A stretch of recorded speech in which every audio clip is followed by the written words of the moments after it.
30 अक्टूबर दादा मोतीराव कंगाली जी की पुण्यतिथि पर सादर नमन सेवा जोहार। जय सेवा जय गोंडवान। गोंडी भाषेला लिपी नाही असं म्हणणाऱ्या संशोधकांना नागपूर येथील गोंडी संशोधक आचार्य मोतीराव कंगाली यांनी गेल्या 30 वर्षाच्या संशोधनातून गोंडी लिपीची पाळमुळ शोधून काढत असताना गोंडी लिपीची ओळख करून दिली।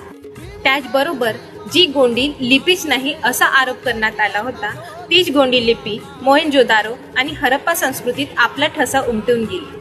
सिंधू संस्कृतीत अनेक शिलालेख हे गोंडी लिपीत कोरले गेल्याचे सबळ पुरावे आचार्य कंगाले यांनी शोधले।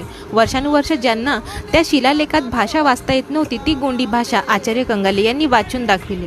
गोंडी संस्कृतीवर संशोधन करताना गोंडी भाषेत गायली जाणारी गोंडी गीत, गोंडी पाटा, गोंडी प्रथा परंपरा, गोंडी रूढी यांच्या आधारे गोंडी भाषेची उत्पत्ति शोधली गेली। कहीं हम भूल न जाए, दादा मोतीराव कंगाली का वो महान इतिहास जो अभी तक छुपा था, तो शेयर कर दो सभी को।